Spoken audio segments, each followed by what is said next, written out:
Salut tout le monde, salut les monégasques, bienvenue pour un nouveau débrief.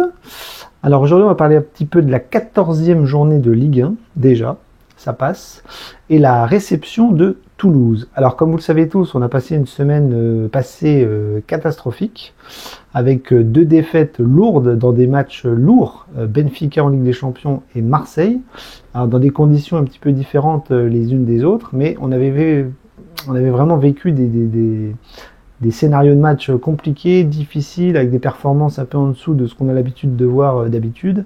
Et on avait eu très mal à la tête avec 0 points en Ligue des Champions, 0 points en Ligue 1 avec un match, avec une affiche.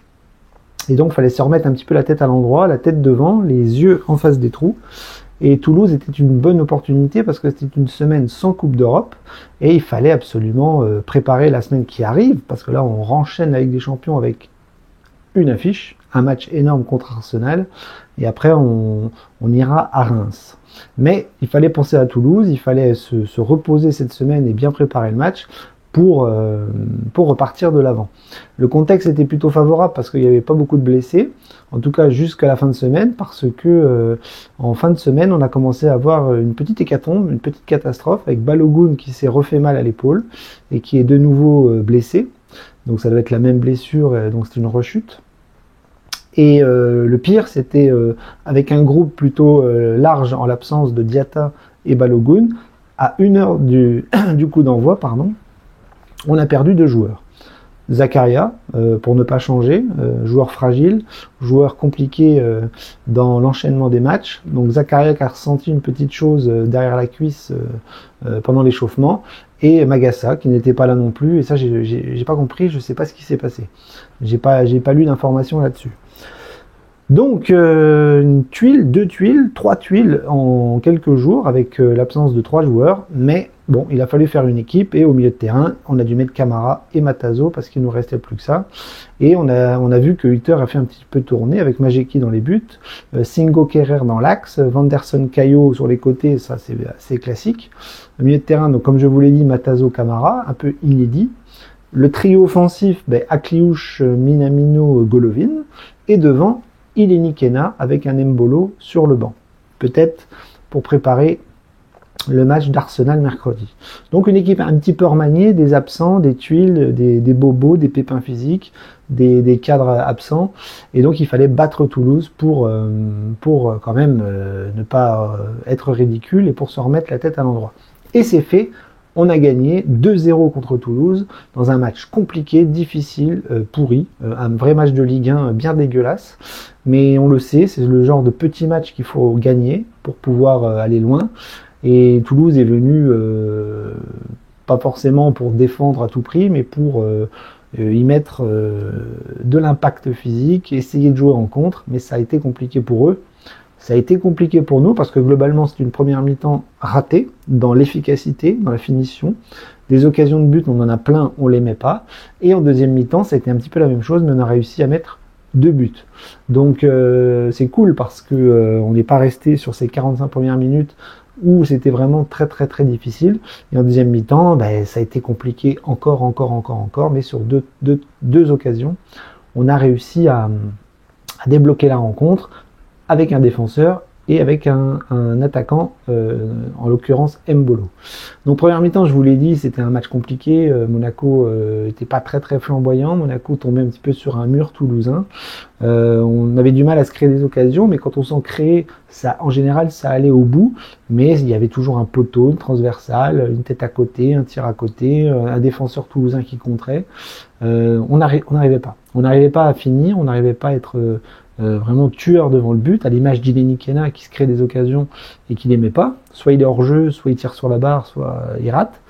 Et les copains, pareil, des occasions avec Akliouche brouillon, Golovin qui avait du mal à trouver les partenaires, Minamino absent, etc.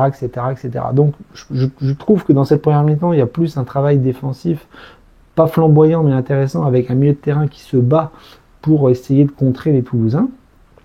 Mais devant, ça ne marque pas. Donc 0-0 à la mi-temps, deuxième mi-temps, la même chose, avec quand même 2 buts, notamment un coup franc, je crois, de la part de Golovin, si je dis pas de bêtises, sur la tête de Singo, au deuxième poteau. Singo qui fait un excellent match, qui est quasiment homme du match pour moi, et qui va marquer un magnifique but de la tête. Voilà, il va la chercher le long du poteau au deuxième et il la met tranquillement dans les pieds du gardien toulousain et ça va au fond 1-0. Et à 1-0, on se dit ça y est, on a débloqué le match, on va en mettre peut-être 2, 3, 4 parce que ça y est, c'est débloqué. Et non, on va galérer, on va avoir du mal à se créer des occasions franches, on va avoir des occasions où les ballons vont partir à côté. Je pense à Ben Seguir, je pense à Kliouche, je pense à Golovin, je pense à ces centres qui n'arrivent pas, etc., etc. Donc on rame. Les Toulousains sont pas dangereux. Mais pareil, dans un cafouillage dans la surface de réparation, le ballon va partir n'importe comment. Et Mbolo qui est rentré va réussir à la prendre de la tête et lober le gardien de Toulouse 2-0. Et la fin du match va être un peu pénible parce que les Toulousains vont attaquer. Nous, on va contrer péniblement et on va être tout aussi maladroit qu'au début de match avec des occasions de fin de match complètement ratées. Donc voilà, donc un match pénible, un match de Ligue 1, un match de costaud, un match de bourrin presque quasi. C'était pas très très joli à voir, mais Monaco s'est accroché, Monaco a été au bout de ses forces pour essayer d'aller chercher la victoire et pour essayer de bien jouer malgré des absences importantes. Et l'important c'est les 3 points comme on dit, et ce soir on les prend parce que on a besoin de rester accroché au podium, on a besoin d'aller chercher la 2e place, et même si Lille et Marseille nous suivent, on ne peut plus perdre de points bêtement. Et ce soir contre Toulouse, voilà, l'accident a été évité. Au niveau des performances individuelles, comme je vous l'ai dit, je ressors moi 2 joueurs, Singo et Golovin. J'ai trouvé que même si Golovin a été brouillon dans la finition, il n'a pas été extraordinaire, mais j'ai trouvé que c'était un des plus techniques de l'équipe ce soir, avec des récupérations intéressantes, des orientations de jeu intéressantes. Et même s'il n'a pas trouvé la finition, même s'il n'a pas marqué, même s'il n'a pas plus brillé que ça, ben, sur tout l'aspect offensif, j'ai trouvé que c'était lui qui était le plus intéressant techniquement. Et derrière, Singo qui a fait un match monstrueux, qui n'a pas pris de carton jaune, parce que je rappelle que pour ce match, il y avait 3 avertis potentiels contre le Paris Saint-Germain, Magassa, Zakaria, donc eux, dehors, et Singo qui n'a pas pris de jaune, donc qui ne sera pas suspendu contre Paris, et ça, c'est une excellente nouvelle. Donc, Majeki, il n'a pas eu grand chose à faire. Honnêtement, je ne l'ai pas trouvé très en difficulté. La défense non plus n'a pas eu beaucoup de choses à faire défensivement. Ils ont plutôt bien contré les quelques attaques toulousaines, même si au début on se faisait un peu bouger physiquement, notamment Kerrer qui était un petit peu aux fraises sur quelques duels. Singo excellent, Vanderson, Caillot compliqué sur le plan offensif. On ne retrouve pas le Vanderson et le Caillot de l'époque. Donc ils ont joué simple, ils ont joué voilà, dans l'orientation, dans leur couloir, dans les combinaisons, ils ont essayé de centrer, etc. Mais offensivement, je les ai trouvés moins intéressants. Mais derrière, ils ont fait le taf. Donc défensivement, globalement, j'ai pas grand-chose à dire. Milieu de terrain, alors là, c'était la grande question. Camara, Matazo, c'est vraiment un milieu expérimental, puisque les deux titulaires potentiels étaient absents, Magassa, Zakaria, et globalement, ils ont fait un bon match. Matazo, ça ne sera jamais un grand joueur, techniquement c'est très pauvre, mais il a été combatif, il a été sérieux, il a joué simple, et ça c'est à noter. Camara a été plutôt bon dans les duels, dans l'impact, dans l'efficacité, dans l'orientation et dans la remontée de balle. Même si ça n'a pas été extraordinaire les deux là, ils ont fait quand même un gros travail au milieu de terrain qui a quand même pas mal déstabilisé les Toulousains, et ça c'est très intéressant. Le trio offensif des milieux, alors là j'ai trouvé Golovin le plus intéressant des 3, parce que j'ai trouvé Akliouche maladroit, même si il en veut, il est partout, il est sur les occasions offensives, il essaye, il se bat comme un chien. La mentalité, il n'y a rien à redire, mais sur l'efficacité, sur la maîtrise technique, là ce soir je l'ai trouvé un petit peu plus brouillon, et on voit que dans l'impact physique, quand ça bourrine, comme ça bourrine souvent en Ligue 1, bah, il est en difficulté. Donc il n'a pas fait un mauvais match, mais il a été très inefficace. Golovin aussi un petit peu, mais lui pour le coup je l'ai trouvé beaucoup plus propre dans l'orientation, et dans les combinaisons et les rares occasions franches qu'on a pu avoir, notamment sur le but de Singo. Minamino absent.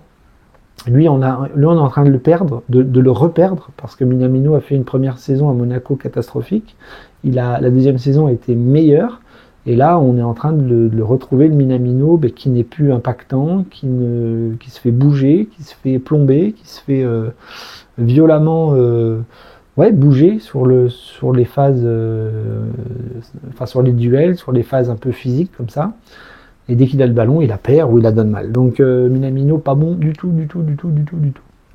Ileni Kena, il a fait un bon match parce qu'il s'est créé beaucoup d'occasions, mais il a fait un mauvais match aussi parce qu'il les a pas mises au fond. Il a tiré sur la barre, il a tiré à côté, il est passé à ça du poteau. Il est combatif, comme à Kliouche. C'est-à-dire que moi, la mentalité d'Ileni Kena et d'Akliouche, j'ai rien à dire là-dessus. C'est très très bien ce qu'ils montrent, ce qu'ils font. L'envie qu'ils mettent sur le terrain est excellente, mais un gros manque d'efficacité. Et donc quand Balogun n'est pas bon, quand Mbolo n'est pas bon, et quand Ileni Kena n'est pas bon, c'est dur de jouer sans finisseur. C'est très très très dur.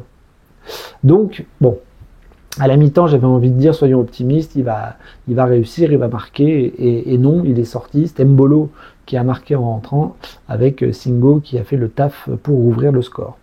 Donc voilà, Ileni Kena, match moyen, très très très moyen. Donc les remplaçants sont rentrés, ils n'ont pas fait une grande différence, si ce n'est Mbolo qui marque. On a eu Tézé qui a fait une rentrée de merde encore. Ouattara qui est rentré, Ben Seguir qui est rentré, qui lui n'a pas fait une bonne rentrée non plus, puisqu'il a joué très personnel. Il s'est un petit peu perdu dans des dribbles ou dans des choix dans la surface, pas toujours très malin et réussi. Donc globalement, globalement toute l'équipe n'a pas fait un grand match, les remplaçants n'ont pas fait un grand match. Tactiquement, techniquement, c'était pas terrible, mais on s'est battu, c'était un vrai match de Ligue 1, c'était pas beau à voir. Et les 3 points, on les prend parce qu'en fin de saison, ça compte. Et c'est bien là le principal. Donc voilà. Donc on va faire vite aujourd'hui parce que c'était pas un match exceptionnel et spectaculaire. Mais maintenant, on va penser à la suite parce que la semaine prochaine, on rattaque à 2 matchs avec un match gala. Arsenal contre Monaco. On se rappelle l'histoire du club. On se rappelle de l'histoire de l'AS Monaco. On se rappelle de cette magnifique victoire qu'on avait été chercher là-bas à l'époque. Là, cette année, ça va être un peu différent, surtout si on a beaucoup d'absents. Si Zakaria n'est pas là, si Balogun n'est pas là, s'il y a encore trop d'absents, ça va être une équipe un peu amoindrie, un peu compliquée, mais bon, les joueurs vont se transcender, c'est la Ligue des Champions, c'est une énorme équipe en face, et je pense qu'on va avoir un beau match. Après, est-ce qu'on va gagner, match nul, défaite, personne ne le sait. Mais en tout cas, j'espère qu'il y aura une belle mentalité, un grand match, et puis qu'on se fera plaisir, que les joueurs se feront plaisir. Voilà. Donc après, il y aura Reims, mais ça, Reims, on va pas y penser tout de suite parce que ça va, c'est pas la peine. Ça va arriver très vite. On joue mercredi et Reims, c'est le samedi. Très peu de temps de récupération.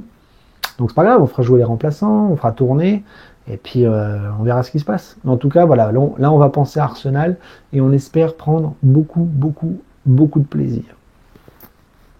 Sur ce, je vous laisse. Je vous dis un gros Dagemonigu. Profitez bien de la victoire et on se retrouve donc mercredi pour débriefer l'affiche.